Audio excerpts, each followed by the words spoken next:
Buenas tardes. Vamos a empezar entonces esta mesa de este coloquio de uso. Y vamos a, en esta mesa a abrir un debate académico y político sobre el actual régimen legal y sociolingüístico del Estado español hasta ahora, tal como existe. Sabemos que hay mucha insatisfacción o incluso un rechazo hacia el actual modelo de la política lingüística.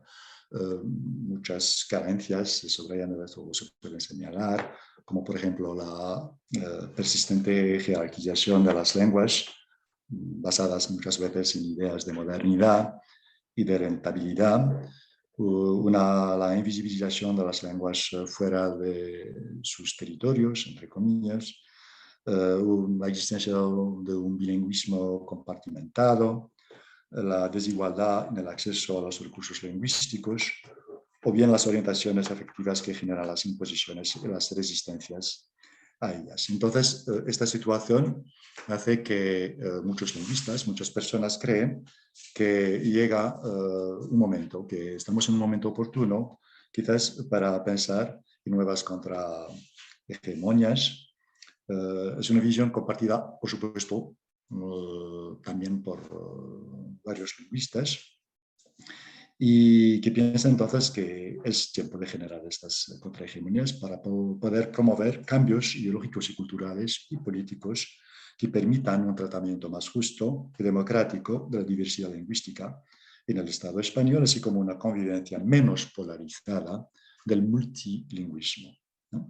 Entonces, en esta mesa redonda vamos a debatir principalmente tres ejes fundamentales. Vamos a empezar primero con un diagnóstico del estado de la cuestión, para después abordar la necesidad de su superación, ¿no?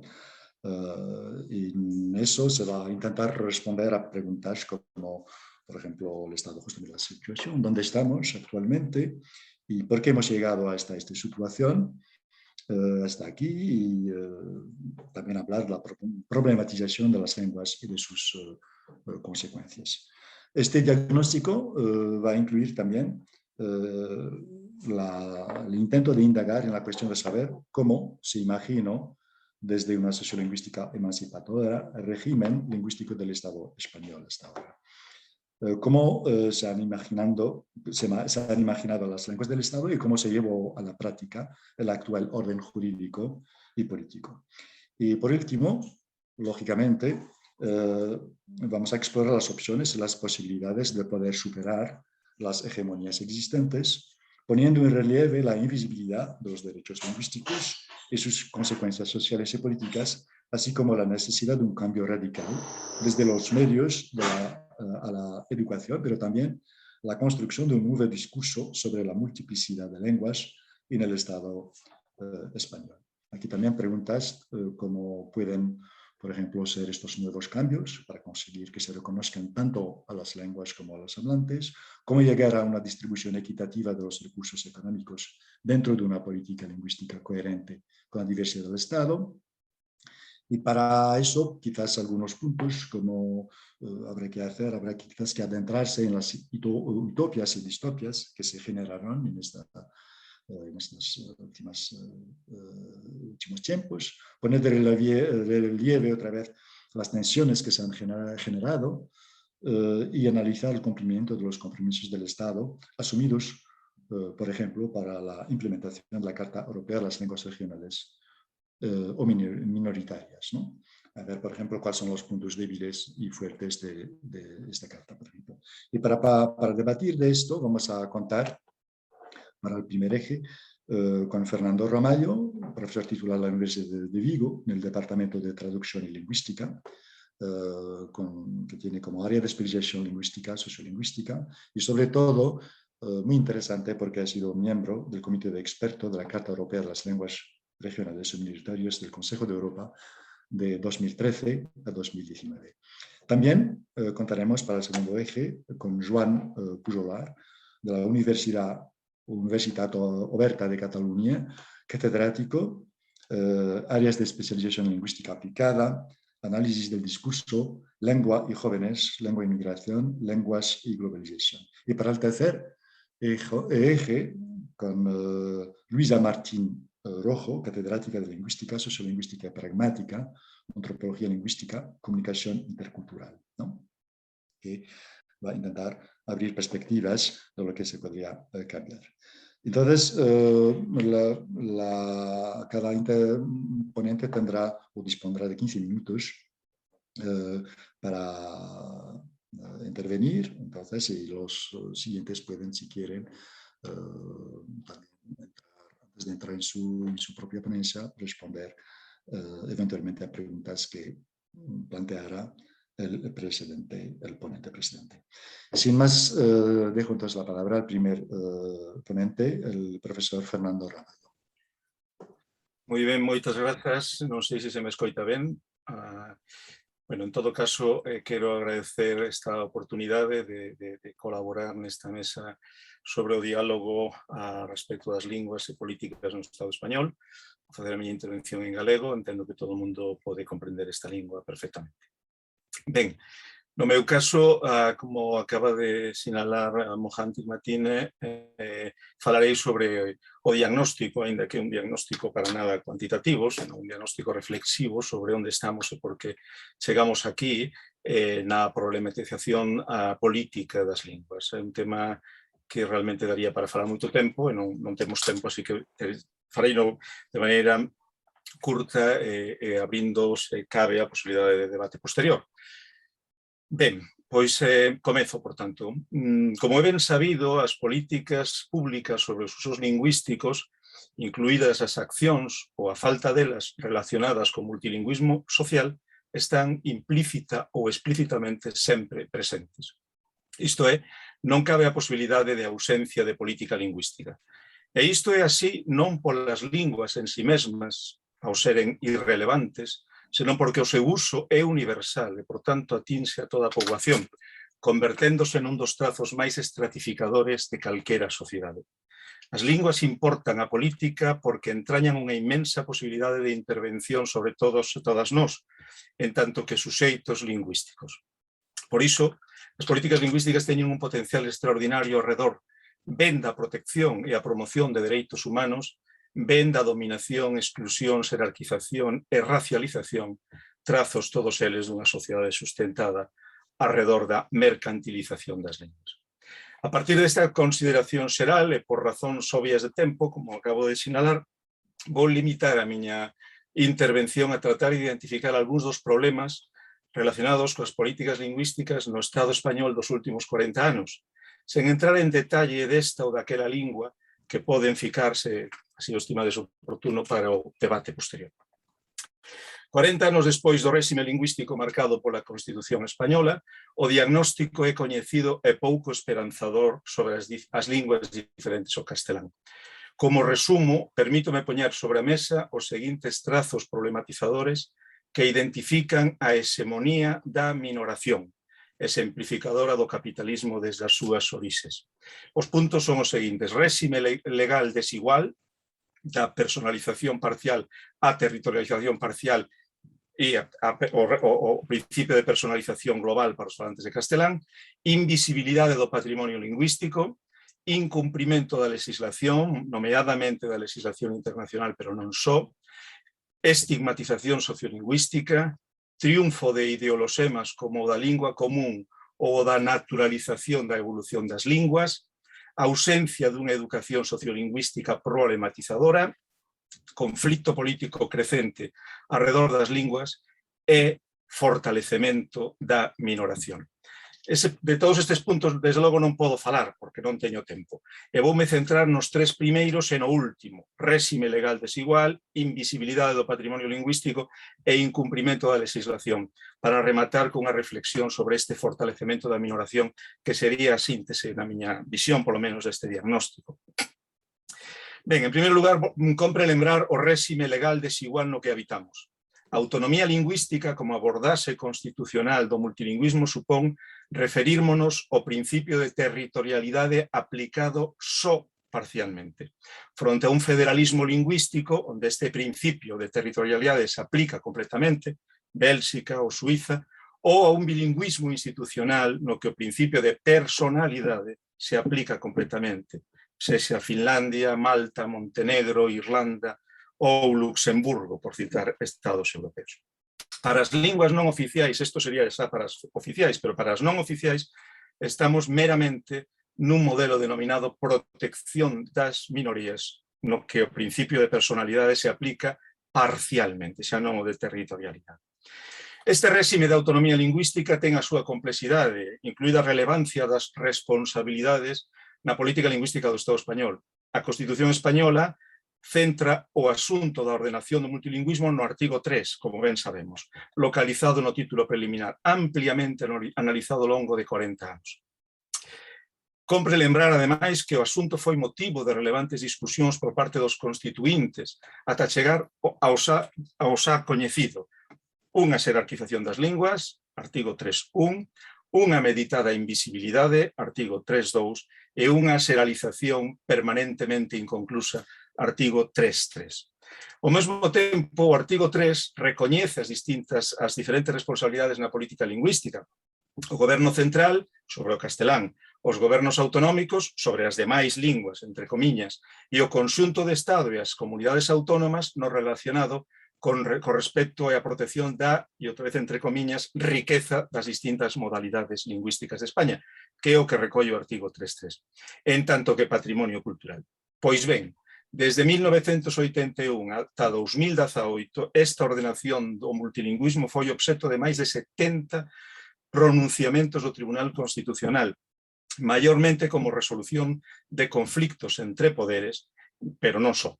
De feito, desde a sentenza 56/1990 fálase de competencia concurrente entre Estado e comunidades autónomas respecto da diversidade lingüística. Isto daría xa tamén para unha reflexión. O que quero destacar aquí é a contradicción entre o significante oficialidade moviliza semánticamente no apartado 3.1 da Constitución, que fala do castelán, fronte ao apartado 3.2, que fala das demais linguas. No primeiro conleva, polo menos indirectamente, deberes e dereitos. No segundo, atendendo a interpretación do propio Tribunal Constitucional, só dereitos. Como se pode demostrar polas resolucións respecto das leis de normalización lingüística de Euskadi, 82, de Cataluña, 83, e de Galicia, 83. Fixadevos, no caso desta última, simplifico con esta, pero é igual ás demais, o artigo 1.2 establecía inicialmente que todos os galegos teñen o deber de coñecelo e o dereito de usalo, a lingua galega, deber de coñecer e dereito de usalo. Bueno, pois este artigo foi declarado inconstitucional, pasou o mesmo en Euskadi e en Cataluña, na famosa sentencia 84/1986, baixo a justificación de que a oficialidade dunha lingua minorada só xera deberes xurídico públicos, isto é para as administracións, mas non deberes privados para a cidadanía. Fixadevos o que di explícitamente o Tribunal Constitucional. Tal obligación, que respecto al gallego no viene recogida en el correspondiente Estatuto de Autonomía, sería inviable con arreglo a la Constitución. En efecto, ni para el legislador estatutario ni para el legislador autonómico es posible la imposición de ese deber, por resultar contrario a la Constitución. La singularidad del castellano, en cuanto que solo para él se imponga constitucionalmente el deber de conocimiento, resulta, y esto para mí es lo más interesante, de la exclusiva condición de idioma común a todos los españoles y lengua oficial del Estado. Ben, así que esta sería a primeira cuestión, esta cuestión respecto da réxime desigual, para contextualizar ese diagnóstico. A segunda cuestión é a necesidade de coñecer máis a fondo de que estamos falando no Estado español cando nos referimos a linguas históricamente presentes. Xa non me meto agora, porque eso daría para, en fin, outro debate, as linguas recentes de inmigración ou de inmigración recente, non? Bueno, pero sobre as linguas históricamente presentes hai un descoñecemento xeral moi notorio. Non é doado, polo menos, a miña experiencia si o día topar persoas que poidan nomear linguas minoradas alén do catalá, do euskera e do galego. Moi lonxe, obviamente, da realidade. A este respecto, xórdenme cuestións moi elementais das que descoñezo a resposta. En cantas escolas se traballa, aínda que sexa brevemente, sobre a cuestión social das linguas como a MASIC, árabe da Illa, aragonés, astur-leonés, fala, lingua de signos catalá, lingua de signos española, occitano, aranés, portugués ou caló romaní. Ou mesmo, incluso, canta poboación coñece a presenza do catalá ou do galego en territorios nos que non son oficiais. Por exemplo, o valenciá catalá en Murcia ou o galego falado fora de Galicia. Canta xente do resto, por suposto, e mesmo xente galega ou xente catalana ou xente murciana, a presencia destas linguas. Esta invisibilidade é propiamente unha política lingüística, cusas consecuencias podemos inferilas a bo fe, mas tamén está nas nosas mans traballar arreo para promover non só unha maior visibilidade da complexidade sociolingüística na que habitamos, senón un cambio radical das condicións que determinan esta situación. A oficialidade dunha lingua non pode ser un requisito estratificador dos saberes garantidos polo sistema educativo. Hai que rachar con iso e promover unha educación sociolingüística máis acorde coas realidades legais, sociais e políticas das comunidades lingüísticas no Estado español. Non é, en consecuencia, o devir temporal o que favorece a ruptura coa transmisión interxeracional e a sustitución lingüística, senón as políticas lingüísticas capitalistas. Na terceira cuestión, quixera resaltar moi brevemente o debate político e xurídico sobre os dereitos lingüísticos a partir dos compromisos adquiridos polo Estado español na ratificación da Carta Europea para as Linguas Regionais ou Minoritarias, na que, como se comentou antes, eu tiven o privilexio de ser membro do Comité de Expertos durante 6 anos. Non vou entrar aquí a describir sequera sucintamente estes compromisos, isto levaría moito tempo e, en fin, ten certa complexidade. O único que quero poñer sobre a mesa é o seguinte. O Estado español adquiriu compromisos moi elevados que exixen políticas públicas do mesmo rango, tanto no eido do recoñecemento como, sobre todo, no da redistribución dos recursos. A consecuencia é un nivel relevante de incumprimento manifesto e reiterado dos compromisos adquiridos, sobre todo na parte terceira da Carta, que va do artigo 8 ao 14. Desculpades se a descoñecedes completamente, se queredes despois podo falar un pouco máis, pero non hai tempo para pararse niso. O informe de seguimento publicado en 2021, en marzo de 2021, este ano, o informe de seguimento que fai o Comité de Expertos, deixa en evidencia boa parte destes incumprimentos. Está todo na página web do Consello de Europa. Nese informe analízase como o Estado español implementou cada unha das recomendacións de acción inmediata incluídas no quinto informe avaliativo. Bueno, son informes distintos, pero do ano 2019. No caso das linguas oficiais, as maiores urxencias atópanse en competencias da Administración Xeral do Estado, salvo no caso do galego, do valenciano catalá e do occitano aranés, nos que, alén das competencias xerais, ligadas fundamentalmente con xusticia e con administración, se demanda eliminar urxentemente, e isto sae ao Comité de Ministros do Consello de Europa, as limitacións ao uso das linguas minoritarias no ámbito educativo. O informe de seguimento deixa en evidencia que queda moito por facer na protección e na promoción das linguas minoritarias, 40 anos despois da Constitución e 20 anos despois da ratificación do tratado, especialmente naquelas que só son cubertas pola parte 2 da Carta, o artigo 7, que son as máis vulneráveis, aquelas que non son oficiais, en algún caso en clara situación de risco de convertérense en linguas de uso prácticamente residual. É dicir, nas medidas de política lingüística identificadas como urxentes, apenas houbo logros no seu cumprimento. Por tanto, requírese un esforzo, pero sobre todo un compromiso certo, constatable, estruturado e económicamente responsable con todas e cada unha e con cada unha das linguas minoritarias do Estado español. Pola contra, ese tratado tan importante, o tratado máis importante que hai no mundo de protección de linguas, queda en papel mollado. E para rematar esta intervención, vou situar, por tanto, esa idea da problematización da hexemonía da minoración. Esta problematización precisa un traballo, estas cuestións que propuxen aí e as outras que quedaron simplemente citadas, permanente nas contradicións alrededor das políticas lingüísticas desde un posicionamento dialéctico que axude a superalas. Así pois, as que foron linguas plenamente maioritarias, mesmo únicas durante séculos, víronse históricamente desplazadas a unha posición subordinada, que se mantén ata hoxe con oscilacións nos niveis e na intensidade de vulnerabilidade. E isto só pode explicarse precisamente polas políticas lingüísticas explícitas ou implícitas ao longo da historia.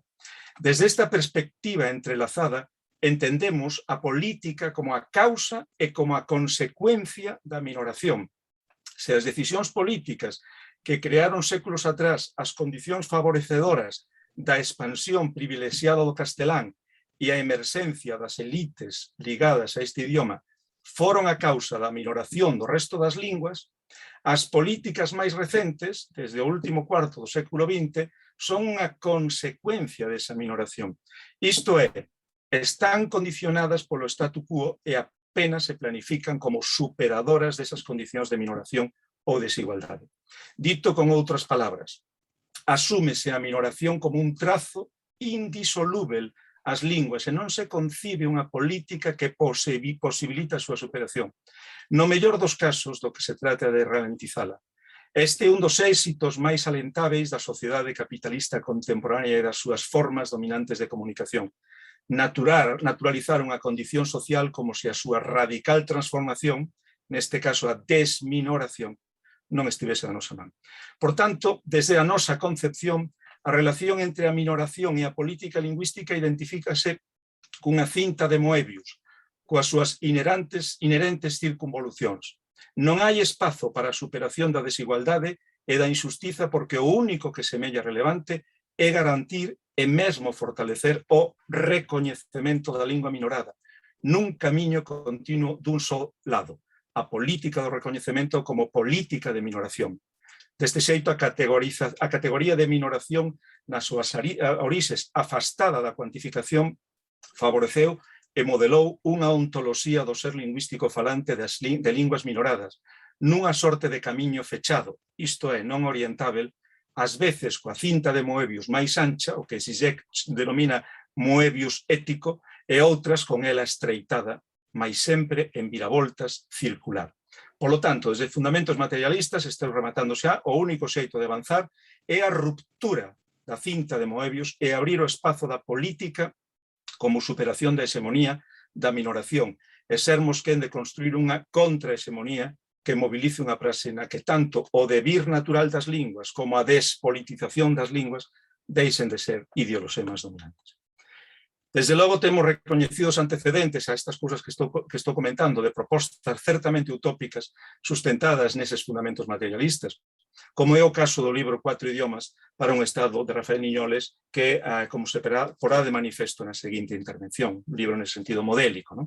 Por iso quero rematar esta intervención cun par de preguntas abertas para o resto da mesa e do público asistente, como se sinalaba Mohan no principio.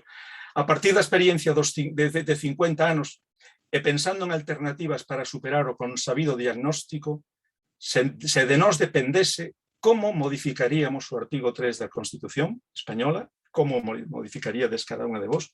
E segundo, no caso das linguas máis vulneráveis, como o amazic, o árabe da Arilla, por exemplo, é suficiente cunha política lingüística sustentada no mantra do recoñecemento como significante flotante ou necesitamos algo máis para non caer precisamente nos erros no que caeron o resto das linguas. Deixo aquí, non sei se me estendí moito de tempo, pero que por aí estaba nada máis. Deixo vos aberto calquera cuestión, pregunta que queráis. Gracias. Pues muchísimas gracias, Fernando, además súper puntual. Gracias por esta presentación que hace un poco, digamos, el estado de la cuestión, un diagnóstico que pone de relieve un desequilibrio y desigualdades profundas y también históricas. La ponencia del profesor Joan Pujolar va a indagar más en este sentido, ¿no? ¿Cómo se han imaginado las lenguas del Estado y cómo se llevó a la práctica el actual orden jurídico y político? Es una de las preguntas a la cual, entre otras, va a intentar responder Joan Pujolar. Muchísimas gracias, Joan. A ti la palabra. Moltes gràcies, Mohan. En Fernando ha deixat el llistó molt alt. En tot cas, la meva intervenció bàsicament serà una mena de book review o una mena de síntesi de les propostes fetes per Rafael Niñoles l'any 1977 en el marc del que podríem anomenar procés constituent o en el temps en què s'estava intentant pensar l'estat espanyol. Probablement molta gent no ha sentit a parlar d'aquestes propostes que són una de les contribucions més significatives des de l'àmbit de la sociolingüística feta específicament per intentar repensar el règim sociolingüístic a Espanya. I aleshores ens ha semblat que era pertinent també parlar-ne una mica àmpliament, perquè ja no només perquè planteja uns altres futurs o unes altres possibilitats, sinó perquè, en definitiva, també planteja una manera de fer sociolingüística, hi ha unes bases teòriques, hi ha una consciència del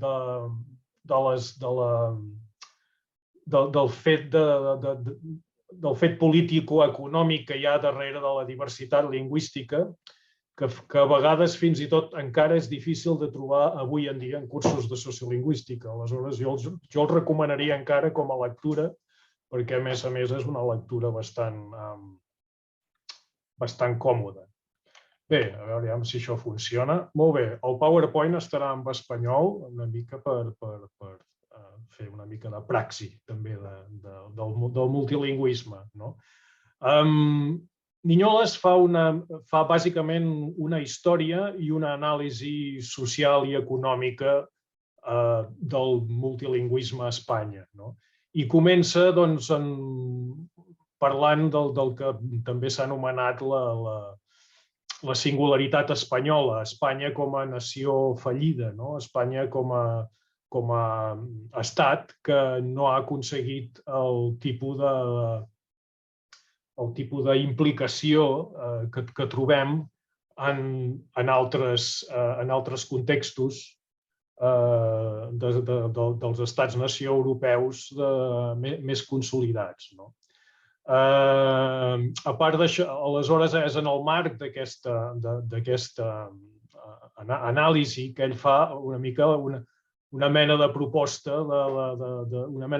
lingüísticament federal, per entendre'ns, i el que fa de bona fe és plantejar uns termes per a un debat que de totes maneres mai no va existir, perquè mai no hem vist, per exemple, en les pàgines del País o qualsevol altre diari, encara menys, d'abast nacional, que es consideressin les diverses opcions per a Espanya.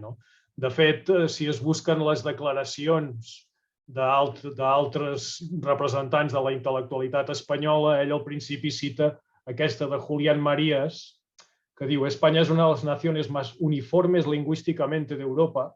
Esto es lo que hace, si no se falsifica la realidad, que no haya problema lingüístico en España. De fet, al llarg del llibre, Niñoles mateix demostra que l'únic estat europeu més divers lingüísticament d'Espanya és la Unió Soviètica en aquell temps, i que si de cas estats realment lingüísticament uniformes, doncs n'hi ha pocs, però serien, per exemple, Portugal, Islàndia i Albània. Però en tot cas jo crec que ja és significatiu que ja en aquell moment el debat no era entre diverses concepcions d'Espanya, sinó que senzillament hi havia uns que tenien unes propostes i uns altres que, com passa exactament ara, estaven ja abonats a una política de fake news total. Julián Marías aquí no estava analitzant la realitat, no estava intentant comprendre res, estava senzillament fent un posicionament per liquidar directament el debat.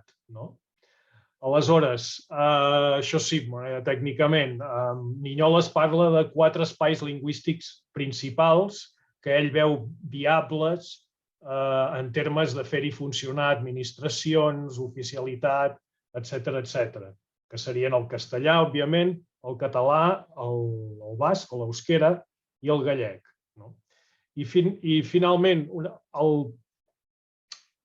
el principi bàsic del plantejament de Niñoles es resumiria en aquesta frase, que la diferència cultural no provoca conflictes per si sola, hi ha d'haver, darrere la diferència cultural, problemes estructurals, que ell en diu, problemes socials, que serien diferències econòmiques, diferències de classe, conflictes econòmics o conflictes de classe.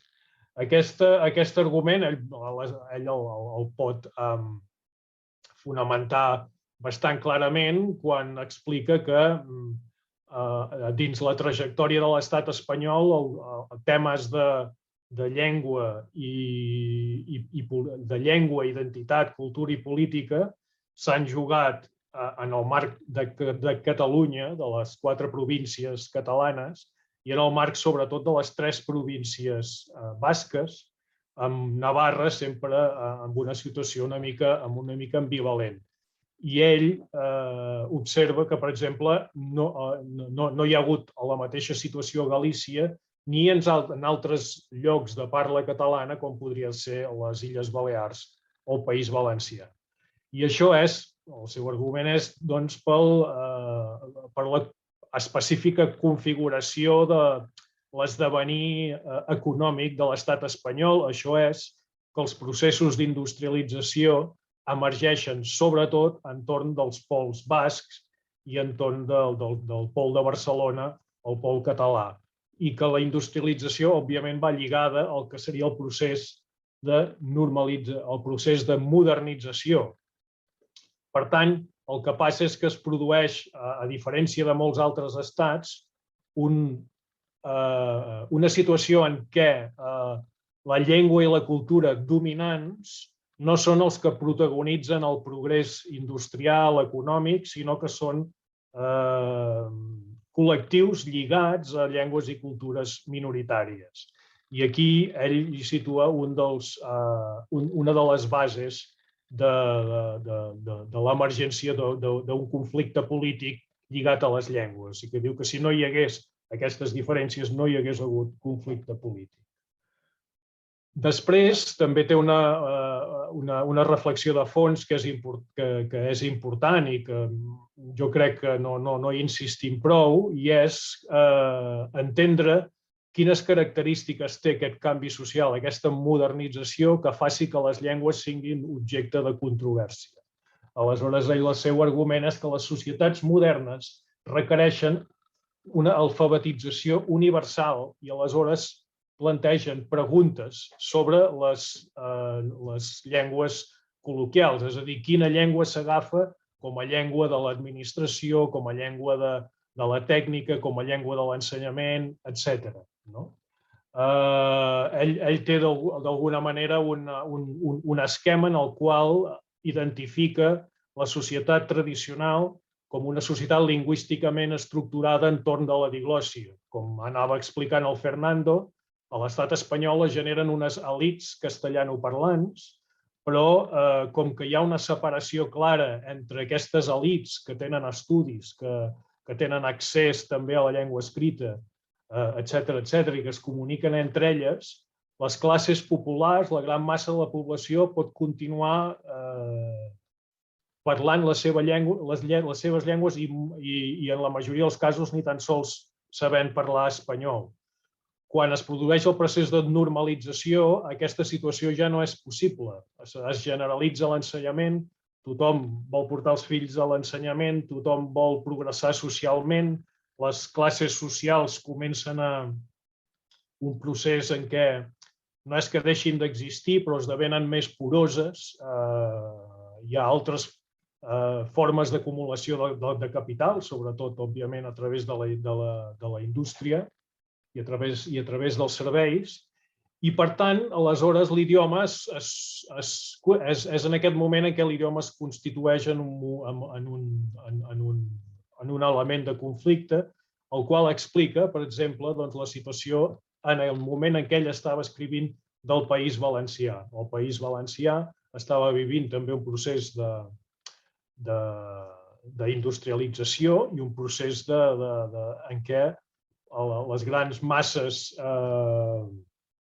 del territori més lligades a l'economia agrària estaven anant a les ciutats, s'estava urbanitzant, etc. I dins aquest procés es planteja la qüestió de què fem amb les llengües. O s'agafa el castellà o s'agafa el català, i aleshores això planteja la dicotomia que diu ella entre normalització o substitució. O s'abandona la llengua del territori o es normalitza. Ell el que comenta és que davant d'aquesta mica d'aquests processos, la reacció d'Espanya sempre és una reacció nacionalista, tradicionalista i assimilista. Explica que, esclar, com que Espanya no té projecte polític i econòmic realment, sobretot des dels desastres del 98 i la generació del 27, ja tant en la part conservadora com la part liberal una mica de la intel·lectualitat espanyola, una base espiritualista. És a dir, que la nació es basa en uns ideals i es basa en uns valors, mentre que a les minories el que hi ha és una certa anàlisi del que és la pròpia tradició cultural, la pròpia tradició econòmica, etc. Mohan, quant de temps en queda? En queda poc temps? Bueno, no et sento. Continuo. Una de les maneres en què ell ho exemplifica és comentant l'Ortega y Gasset, fent una cita que diu que la rebelión de las masas se fundaban en el orgullo de la pobreza y el menosprecio de la técnica, que no parece sino que en el fondo la operación se reducía a hacer de la necesidad virtud. En aquesta tessitura també és quan surt el famós concepte d'autoodi. Diguéssim, aquestes classes anteriorment agràries intenten transclassar-se i pujar socialment, ho fan, depèn de com ho facin, ho fan abandonant la pròpia llengua i aleshores abandonant el propi sentit de lleialtat cap al propi grup, amb la qual cosa han de construir un rebuig en relació al propi grup i en relació a les altres persones del propi grup que no fan la seva mateixa opció. En tot cas, així ja per acabar, diguéssim, la solució que proposa ell parla una mica dels dos eixos que deia, que ha dit en Fernando. Es poden fer, si pressuposem que un estat vol tractar de manera igualitària els parlants de totes les llengües, té dues opcions, el criteri de personalitat i el criteri de territorialitat. El criteri de personalitat seria que en tot l'estat espanyol fossin oficials totes 4 llengües.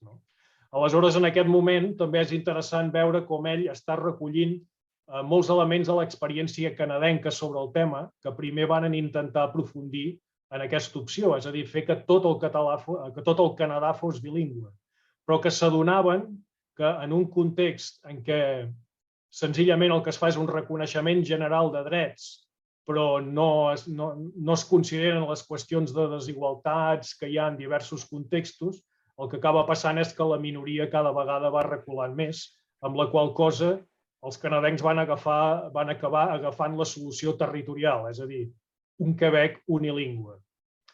Aleshores, la solució territorial, que és la que proposa ell, seria la de crear diversos unilingüismes a l'Estat com a manera de protegir les minories, tot i que el castellà sempre, per a la seva situació internacional i per a la seva superioritat demogràfica, tindria gairebé forçosament un paper més clar, però en tot cas hi hauria un unilingüisme social.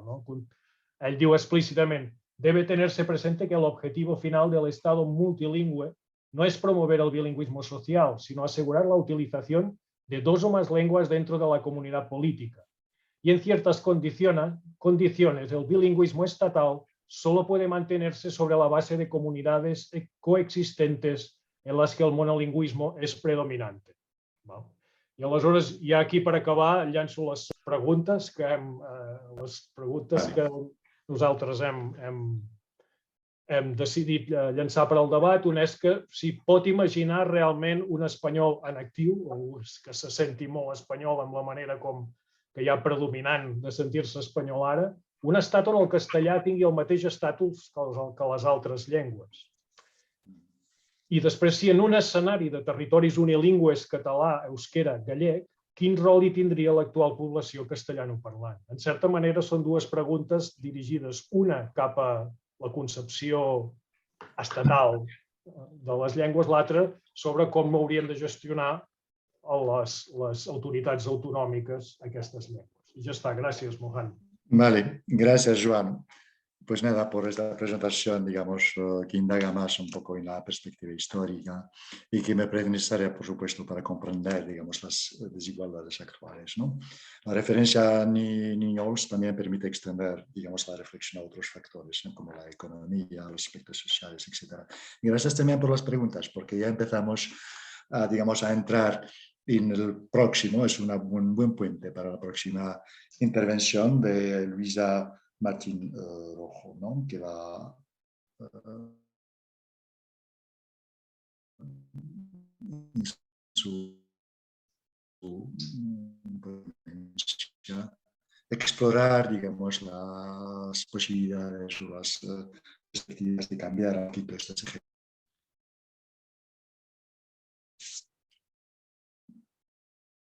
Sí, Luisa, puedes empezar, ¿eh? Gracias. Bueno, perdón que no he pogut traduir la meva presentación a ninguna lengua, así que hablaré en castellano y tampoco la he traducido. No sé si se me oye bien. Perfectamente. Es que oigo un eco. Bueno, la cuestión de la hegemonía, que claro, no hay hegemonía por decreto, ¿no? Una nueva hegemonía no nace por decreto. Entonces quería un poco ir tomando los hilos que se han ido presentando y para comenzar quería tomar esta frase de Gramsci de el vecchio mondo está morendo, quello nuovo tarda a comparire e in questo chiaroscuro nascono i mostri, ¿no? Nacen los monstruos en estos claroscuros, ¿no? Entonces, en esta me gustaría situarnos aquí porque por un lado vemos que el régimen lingüístico actual está en crisis, por otro no hay todavía una alternativa clara y quizá estamos en tiempo de monstruos o quizá en tiempos de imaginar cosas nuevas, ¿no? Ahora, yo quería centrarme en esta idea de hegemonía, porque si la hegemonía es un sentido común que apuntala a políticas de dominación, está sostenido por un bloque hegemónico. De la misma manera, para construir una contrahegemonía, un nuevo sentido común, hace falta un bloque contrahegemónico. Entonces, es ahí donde deberíamos reflexionar, ¿no? Cómo se puede construir un bloque contrahegemónico. Me gustaría un poco, porque esta es una tarea muy ardua y muy difícil, ¿no? Yo no soy especialista, quizás soy la única que no soy especialista ni he trabajado excesivamente o mucho en la situación lingüística del Estado, ¿no? Español, pero tengo una visión desde una zona monolingüe que creo que de alguna forma puede dar luz, ¿no? Retomando esta idea del bloque contrahegemónico, es cierto que el artículo 3 de la Constitución es un artículo que es causa y consecuencia de todo lo que nos sucede, pero fijaos también que ese artículo fue muy contestado por la Real Academia de la Lengua Española porque llamaba lenguas españolas al catalán, al euskera y al gallego, y porque usaba el término castellano en lugar del término español. De hecho, la Real Academia fracasó en su intento de modificar esta redacción del artículo, ¿no? Y quería, entonces, eso hay que tenerlo en cuenta para saber dónde estamos situados, ¿no? Y cuáles son los bloques hegemónicos y contrahegemónicos. Y en este sentido, quería llamar la atención sobre 3 iniciativas de ley o de proposiciones de ley o no de ley que se han presentado últimamente en el Parlamento y en el Senado. Una de ellas de Esquerra Republicana, que para lograr el reconocimiento explícito y efectivo de la riqueza y la diversidad del patrimonio lingüístico español, atribuyendo a las lenguas oficiales que lo integran carácter estatal junto al castellano. Esta iniciativa, por supuesto, no salió adelante, tampoco salió adelante la proposición no de ley para que se cumplan los acuerdos internacionales como de los que nos ha hablado Fernando, que en este caso y llevaban más o menos a acabar con una situación de discriminación lingüística en el Estado español y que fue suscrita ya. Vemos aquí un pequeño bloque o un bloque contrahegemónico, ¿no? Unidas Podemos, RC, Bildu, PNV, Junts, PDeCAT, Más País, Compromís, la CUP y el BNG. Tampoco salió esta iniciativa adelante en el 2020 y solo ha salido adelante hace unos días la propuesta de reforma del reglamento del Senado promovida por Junts per Cat para poder usar sin restricciones el catalán, el gallego y el euskera en toda la actividad parlamentaria. Del Senado solamente. Y esta proposición se va a llevar también para el Parlamento, donde es posible que fracase, porque en este caso a este bloque contrahegemónico se sumó el voto del Partido Socialista, que no sé si se va a sumar en el caso del Parlamento, porque no se entiende como una cámara o no la entienden como una cámara territorial. Es decir, veis que si todas estas iniciativas fracasan es porque realmente no hay un sector grande de la población que apoye estas transformaciones. Y esto son interesantes ver los comentarios que se han hecho en la prensa y en el propio debate del Senado en relación a este cambio, ¿no? Entonces, por ejemplo, los titulares de los periódicos han sido que el Senado gastará en traductores casi el triple del presupuesto, o se ha invocado, como siempre, en esa ideología de la lengua común a la que se refería Fernando, se evoca la distopía de la Torre de Babel, es decir, si no tenemos una lengua común, pues vamos a vivir como dijo la representante del Partido Popular, en una torre de Babel de idiomas que no entendemos, salpicada de auriculares y traductores, lo que daría muchos puestos de trabajo por otro lado, ¿no? Pero en eso no es el cómo se va a gastar. Y frente a eso, otro modelo totalmente de Estado que se contrapone, que es el de un Estado plurinacional y plurilingüe, que fue el que defendió Cleries, que fue el quien sostuvo y llevó esta proposición. Y vemos en la defensa que hizo el PNV de cómo esto se trata de una política de sentido común en el que en realidad se reconoce lo que hay.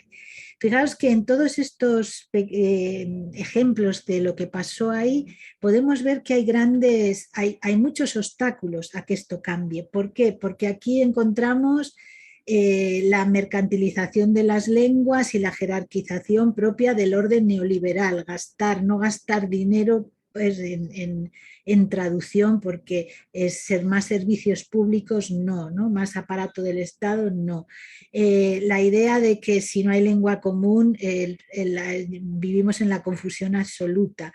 El modelo de Estado y la discusión sobre cuál es el modelo de Estado, de manera que no es tan fácil o no es fácil modificar estos pensamientos hegemónicos porque están arraigados y no solo en el momento actual, sino que tienen una trayectoria histórica, ¿no?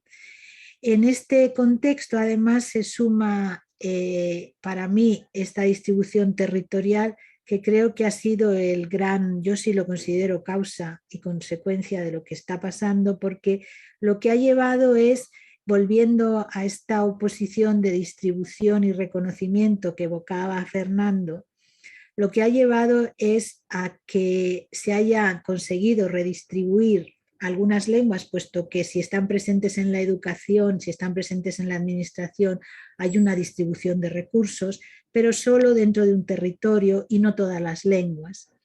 Y se ha conseguido un reconocimiento de esas mismas lenguas solo dentro de su territorio, de manera que su territorio tradicional. ¿Qué es lo que a qué ha llevado esto? Pues lleva a que esa percepción que tenía Julián Marías, no voy a justificar por supuesto a Julián Marías, ¿no? Pero es una percepción que se tiene como consecuencia de ese confinamiento territorial de las lenguas. Yo más que compartimentación, yo creo que es un confinamiento.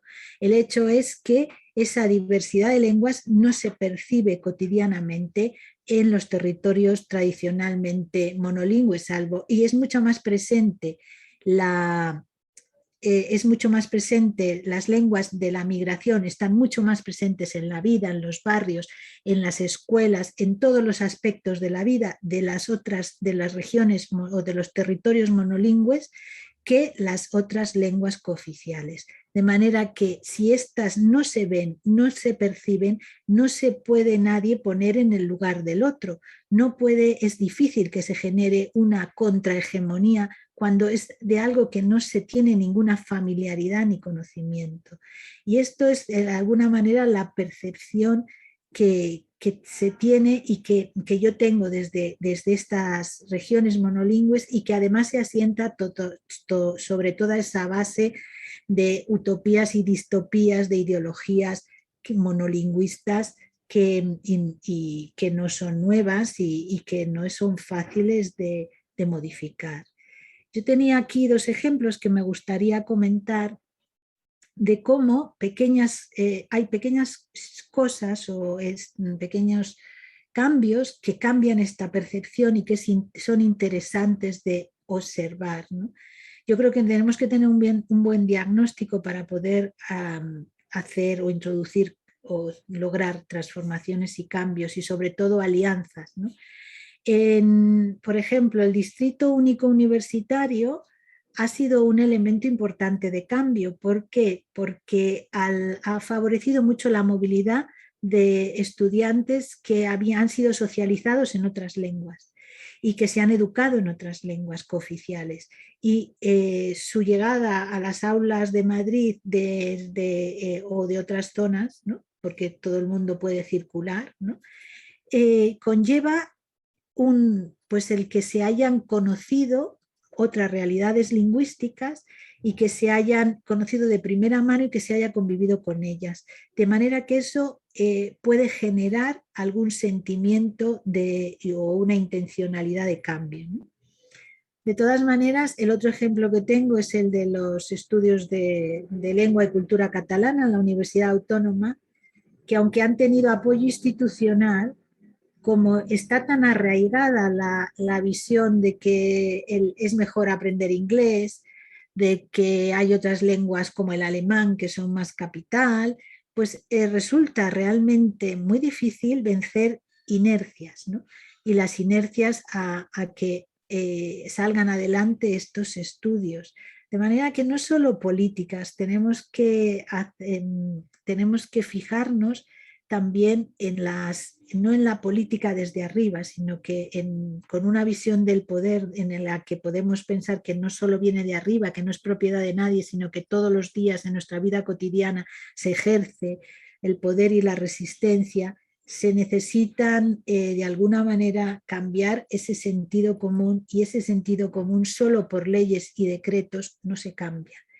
Y no se cambia mientras las políticas de reconocimiento y de distribución se orienten solo a los territorios donde las lenguas son cooficiales, porque eso deja, como ha dicho Fernando, desprotegidas a muchas lenguas que no tienen territorio, como el caló-romaní, o dejan desprotegidas a esas lenguas que tienen territorio fuera de su territorio. Ahí también creo que habría que un poco pensar en qué pretendemos, ¿no? Porque algo que ha dicho Fernando es esto de las políticas de afirmación, ¿no? No se trata de una política de afirmación del caló, sino de una transformación del Estado. Y esa transformación del Estado o de las formas de gobierno en las que se pueda aceptar estados multilingües, ¿no? De esa manera, es decir, no es lo mismo hacer unas acciones afirmativas para sostener o asegurar el reconocimiento de una lengua y sus hablantes, que una verdadera transformación del Estado. De manera que estas contrahegemonías nos llevarían a pensar qué modelo de Estado sería el deseable. Y ahí es donde la pregunta, yo creo que estos monolingüismos compartimentados, no sé si serían el ideal, o por lo menos no sé, aquí no creo que haya funcionado de alguna forma, porque no se han llegado a ellos, y si se llegara a ellos tampoco sé si resolverían la situación, ¿no? Luego hay mucho sentido común que deshacer y desmontar y cuestionar, y hay mucho que pensar acerca de cuál es el modelo de Estado que querríamos en este caso, y cuáles son las políticas que pueden concitar simpatía, empatía y deseo de cambio, no solo en el territorio confinado de esa lengua, sino en todo el territorio. Ahí ¿Qué podemos hacer en esa dirección? Yo sí creo que se puede hacer algo, ¿eh? No creo que haya que caer, como dice Wendy Brown, en esta nostalgia de la izquierda. Yo creo que sí se puede hacer algo, pero para hacer algo hay que hacerlo. Y primero crear algunas alianzas, ¿no? En tanto que lingüistas y sociolingüistas podemos contribuir a generar sentidos comunes, un sentido común diferente. Y eso lo podemos hacer pues con sesiones como esta, o no solo describiendo la situación, sino comprometiéndonos a hacer algo para cambiarla.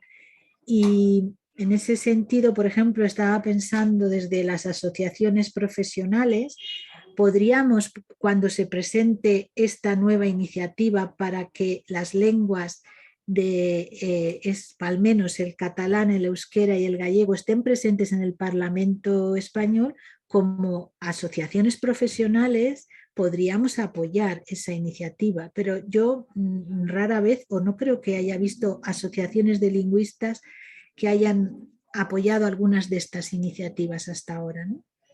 También quizá buscar alianzas con movimientos y sociales y partidos, y sobre todo desde nuestra posición cambiar la educación lingüística, porque yo creo que ese es el principal escollo, ¿no? Aparte de los medios de comunicación, el principal escollo es cómo se estudia la lengua, sobre todo fuera de los territorios bilingües, ¿no?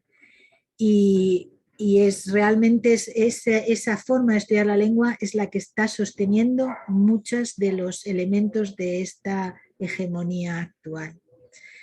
Y para eso, y para mí desde mi diagnóstico visto en la experiencia cotidiana de ser enseñante, de ser investigadora en un área monolingüe, creo que es muy importante que se visibilicen las lenguas y las prácticas lingüísticas en esa vida cotidiana de los que no viven en territorios bilingües.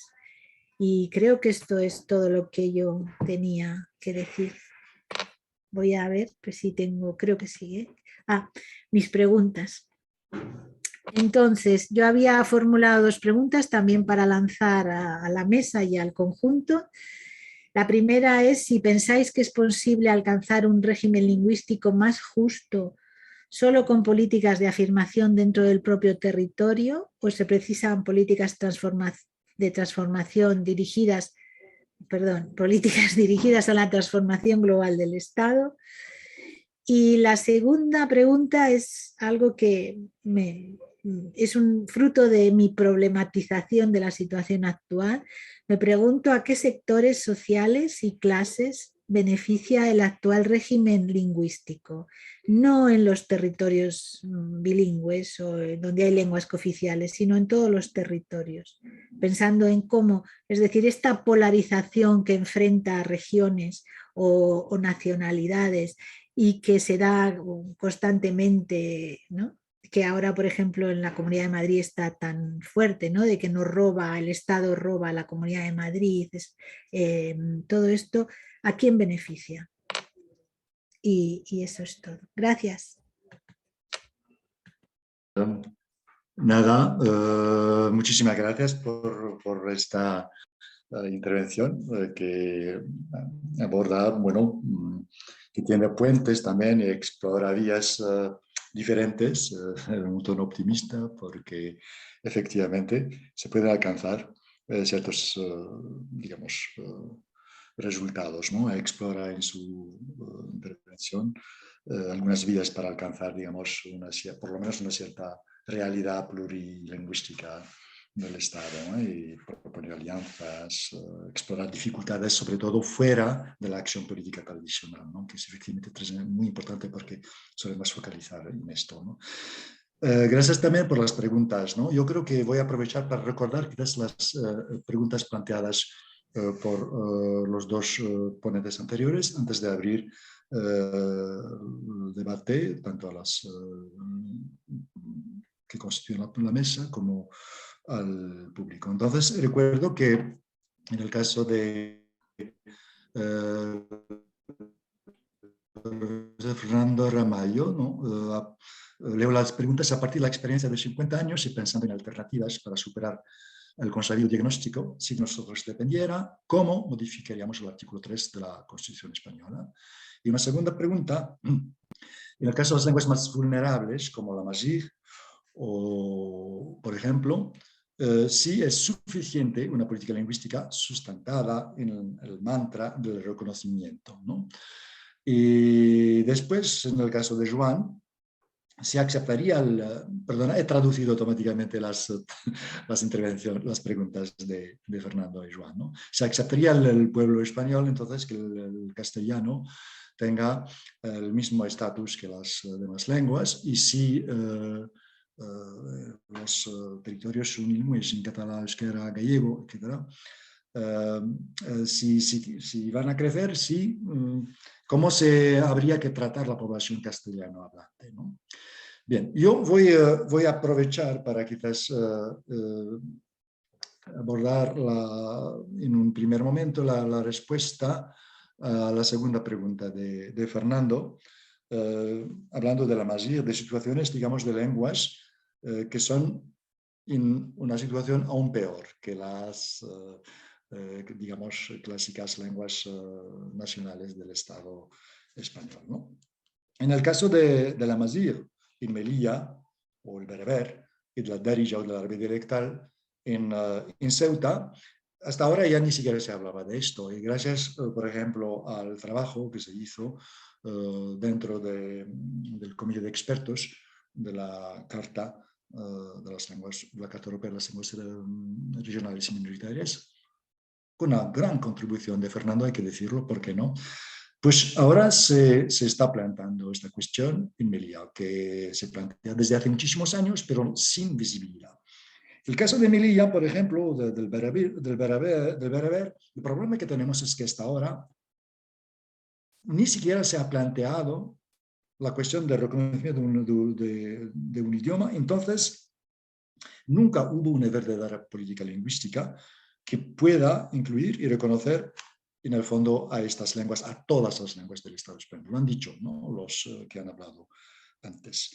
Y reconocer todas las lenguas del Estado español implicaría automáticamente aceptar una realidad tan sencilla que hoy en día también el Amazigh, el bereber o la Darija es una lengua que se habla por españoles dentro del territorio español.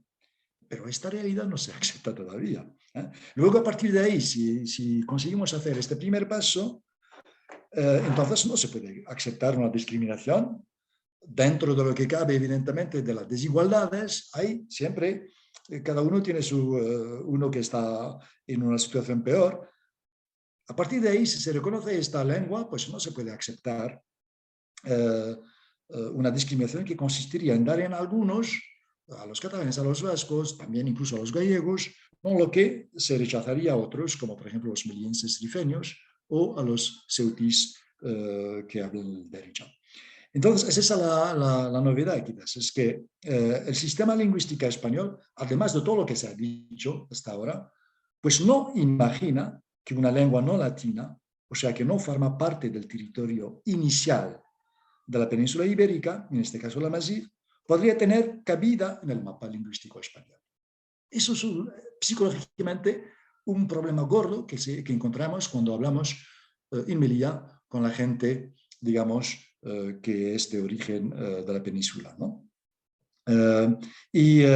Es lo que está empezando ahora a modificarse poco a poco, gracias a los debates que han sido iniciados, gracias otra vez a la Carta Europea, ¿no?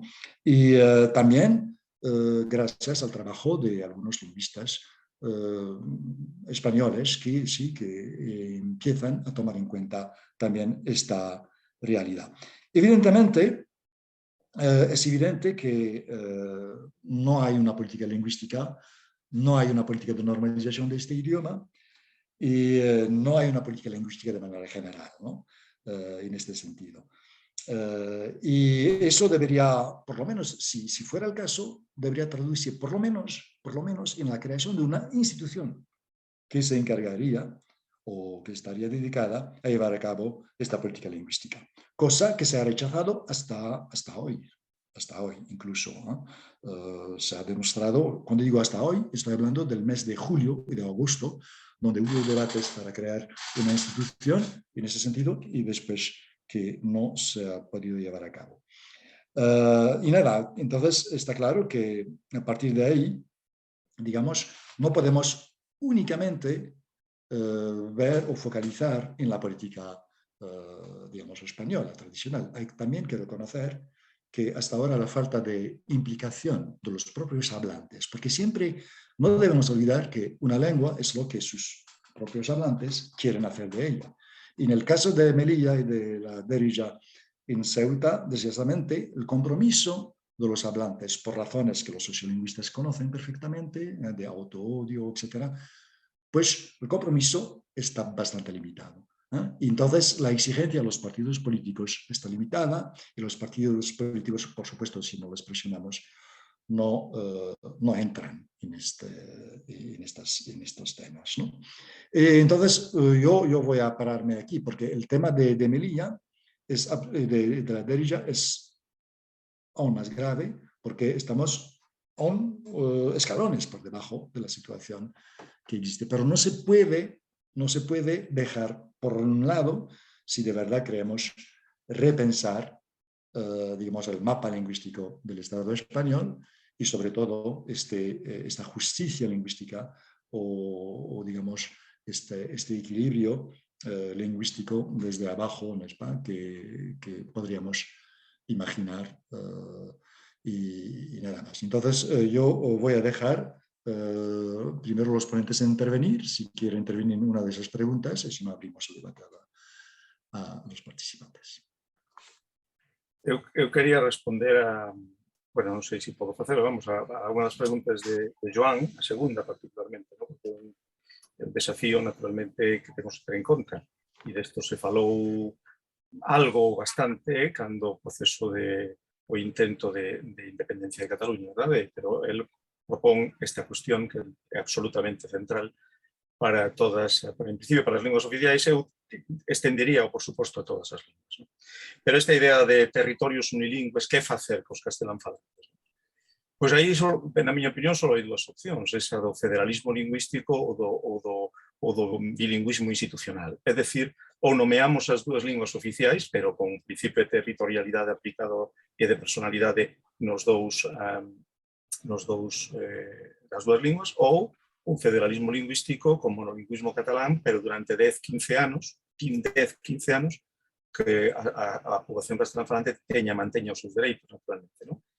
Pasados, digamos, unha marxe relevante, casi mediados de século, decir, bueno, até aquí chegamos, agora o catalán, agora sí que nos movemos no monolingüismo catalán e toda a poboación, esta é a única lingua oficial, fálese a multiplicidade de linguas que se falan. Eu estou máis por un bilingüismo institucional que por un federalismo lingüístico, onde o principio de personalidade rexe, máis que no principio de territorialidade, pero non creo que sean moitas máis opcións. É dicir, o que non me parece nada razonable cortar radicalmente os dereitos lingüísticos da poboación castelánfalante en Galicia, en Cataluña, en Navarra, País Vasco, Valencia ou Baleares, por citar os lugares da oficialidade.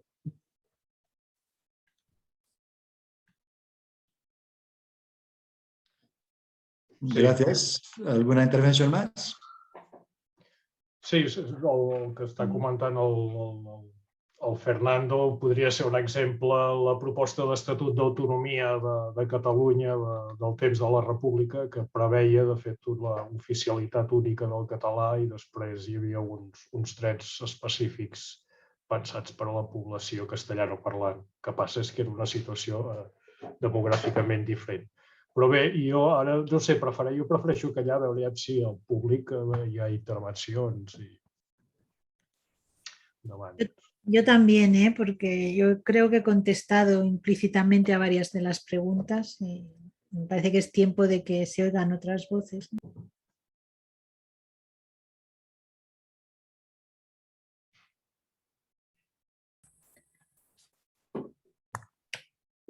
Hola, buenas tardes. Si puedo intervenir, soy Esperanza Morales, de la Universidad de La Coruña. Y bueno, yo no soy sociolingüista, pero estos últimos años me está interesando mucho el tema e he intentado desde el análisis de los discursos ideológicos, que es mi principal línea, pues he intentado reflexionar sobre la situación sociolingüística comparando la catalana y la que yo observo en La Coruña, en la ciudad de Coruña, que es donde me manejo. No soy gallega y por tanto yo siempre digo que conozco la situación de Coruña, no la situación de toda Galicia. Creo que en algunas intervenciones vuestras ya se ha comentado, y desde la perspectiva etnográfica se observa, yo estoy haciendo etnografía a gente, y hay un cansancio en la población, que creo que esa dimensión también es importante. Hay un cansancio, incluso en nuestros estudiantes, sobre el tema lingüístico planteado desde la opción de la territorialidad y del conflicto. Es decir, y eso la gente, incluso mis estudiantes de primero en lingüística, saben lo que es el conflicto lingüístico cuando llegan. Eso del conflicto lingüístico, yo les digo, no, si vamos a hablar de bilingüismo, porque el conflicto lingüístico no está en la guía docente, está el bilingüismo. No, eso es el conflicto lingüístico. Entonces quiero decir que ellos atribuyen que bilingüismo y conflicto lingüístico son sinónimos o consideran que son sinónimos. Por tanto, ha habido una trayectoria educativa detrás que les ha llevado a identificar la situación bilingüe de Galicia y también podríamos decir ese cansancio se vislumbra obviamente en Cataluña ahora mucho más. Supongo que Joan lo conoce, además tú has hecho trabajo etnográfico y ahora mismo pues yendo por barrios, algunos barrios se vislumbra fácilmente. Entonces yo quizás lo que me planteo es si no tendríamos también nosotros que como investigadores, como filólogos, como desde nuestras facultades, que hacer una autocrítica del mismo modelo de planificación lingüística, el mismo modelo ideológico que hemos ido desarrollando en estos años y que se ha trasladado a la educación, porque obviamente desde nuestras facultades y desde las facultades de educación se ha formado a los profesores, que son los que están ahora en los colegios, en primaria, en secundaria, y que son los que están hablando de conflicto lingüístico. Y obviamente desde esa perspectiva, pues ni los políticos van a tomar partido y a lo mejor pues ni siquiera socialmente tendríamos ese respaldo, puesto que lo que tenemos es enfrentamiento de personas, enfrentamiento por medio, es decir, utilizando las lenguas como excusa.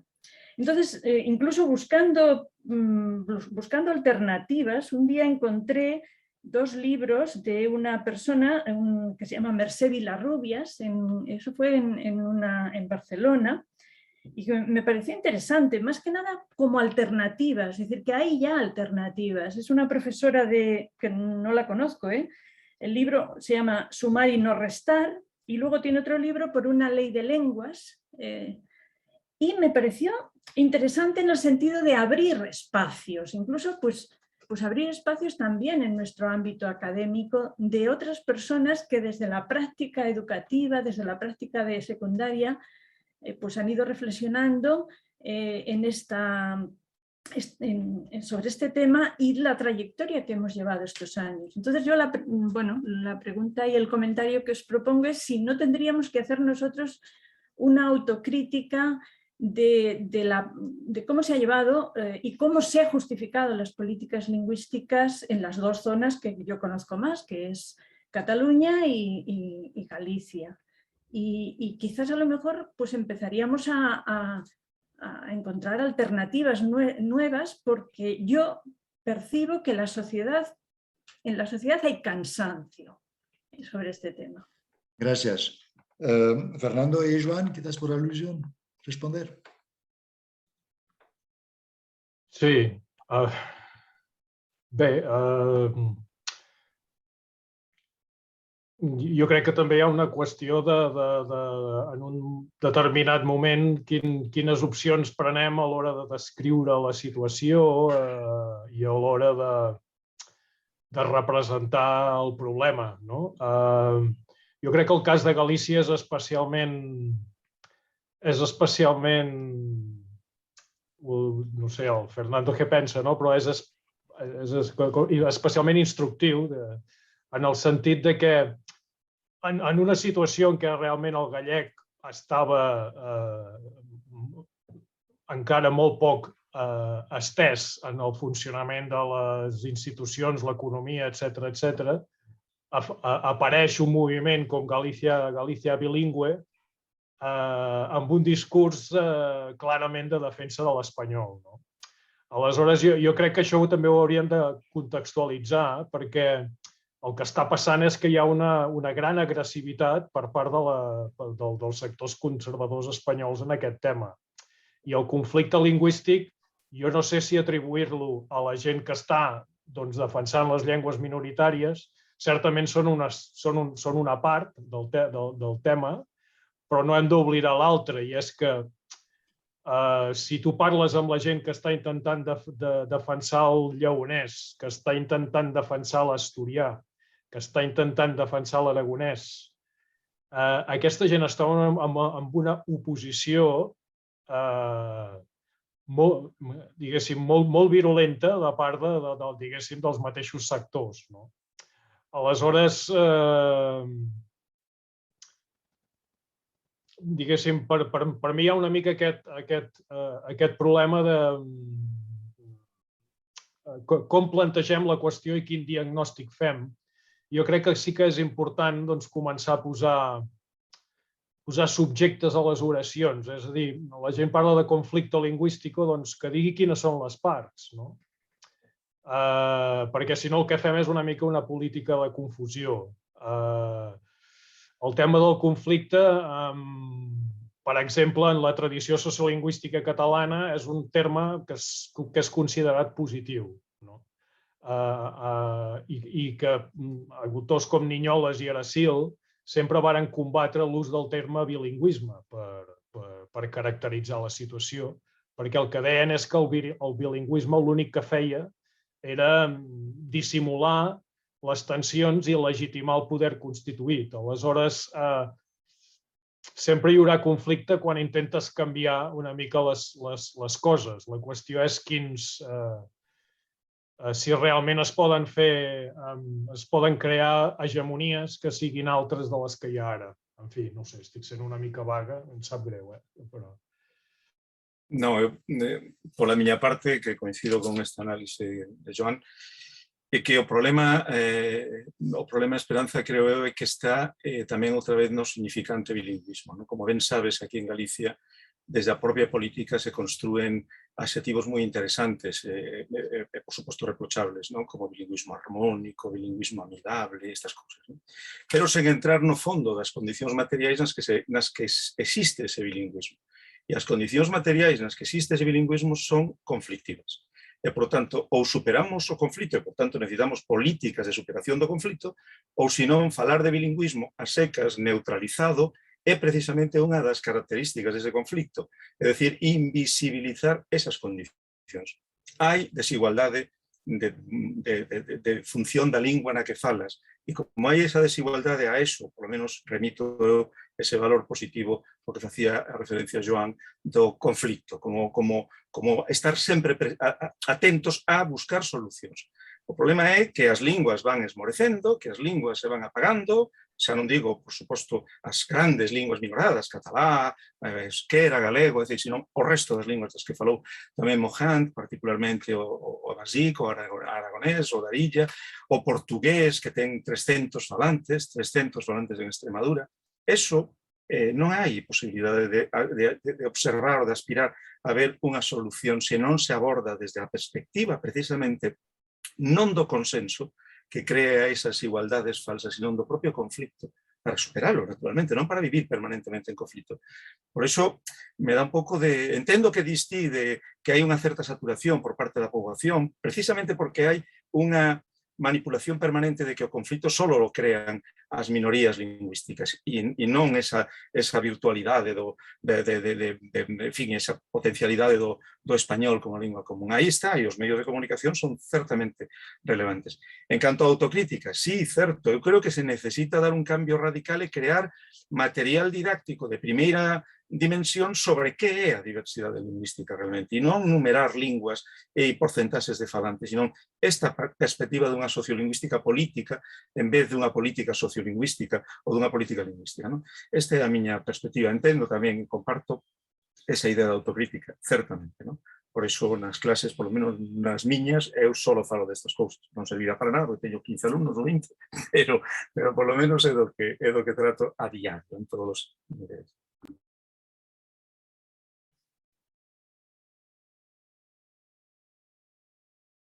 Y Luisa, ¿quieres intervenir también en este punto? No sé, es que veo que hay una intervención larga en el chat de Miguel Pérez Milán, si quizá era mejor. Sí, acabo de verla, sí. Entonces, no sé. Mejor dejar ese turno. Sí, Miguel.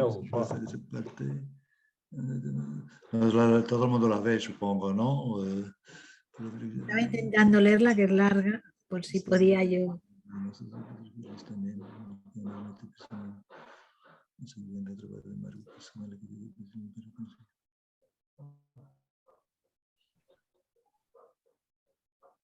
Podemos plantear, Miguel, unha anarquía sociolingüística, romper con todas as normas e con todas as estructuras, verdade, que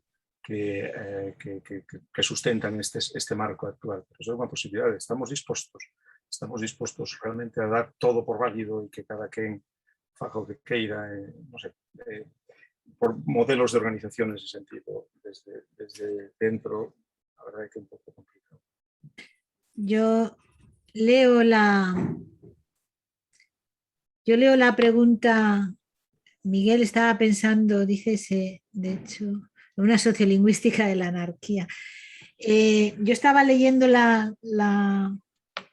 pregunta o el comentario de Miguel, porque en esta vamos, no sé si es la dirección que señala Miguel, pero como yo interpreto, creo que quizá porque el campo es el de las políticas lingüísticas, se da demasiada importancia, o mucha, o única importancia a las leyes, a los reglamentos, a las cartas, a los documentos, y muy poco a las prácticas cotidianas, a los hablantes reales.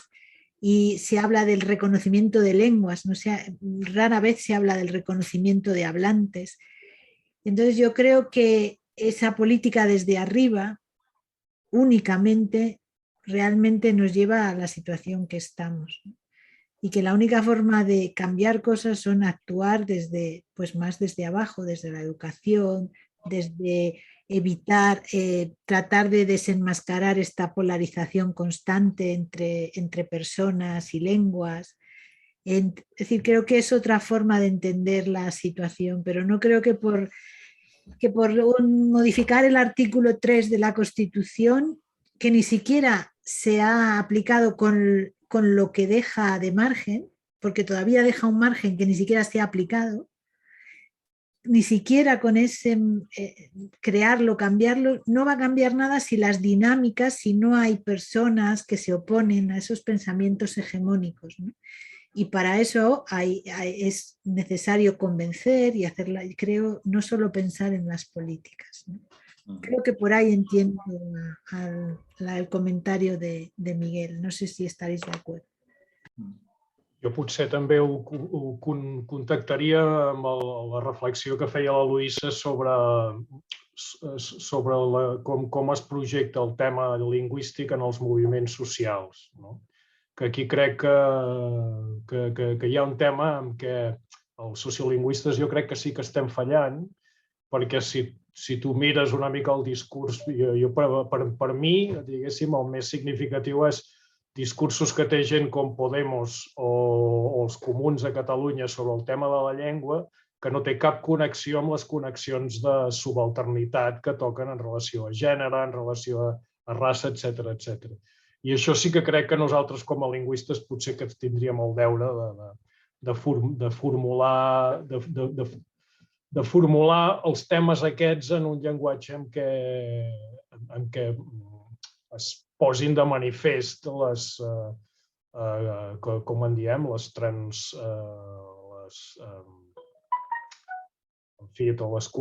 connexions entre les identitats de gènere, de raça, de classe, etc etc. Yo en eso estoy totalmente de acuerdo. Hemos fracasado en poner la lengua en relación a esas otras formas de discriminación, mostrando cómo... Y de ahí... Interseccionalitat. Esta interseccionalidad. Pero incluso en todas las guerras culturales que se dice que el progresismo neoliberal ha ganado, como cuestiones de género, la cuestión de las lenguas, ni siquiera la cuestión del género, del lenguaje inclusivo se ha ganado, ¿no? Es curioso. Entonces yo creo que ahí ha habido un fallo de los lingüistas y los sociolingüistas en poner cosas sobre la mesa, ¿no? Como también creo que la educación, la enseñanza de lenguas o sobre las lenguas está muy, muy por detrás teórica y metodológicamente de lo que hoy en el campo se sabe, ¿no? Estamos ahí un poco retrasados, ¿no? Bueno.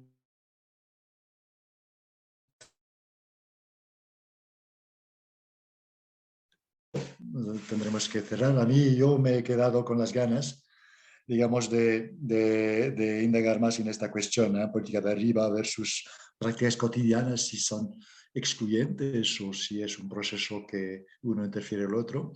Pero nada, no tenemos tiempo, entonces solo agradecer los tres ponentes de esta mesa sobre el diálogo sobre lenguas y políticas en el Estado español, por orden de intervención, Fernando, Joan y Luisa. Espero que habrá un seguimiento a esta primera sesión y no sé, solo queda daros la gracia otra vez y esperando que se va a dar un seguimiento.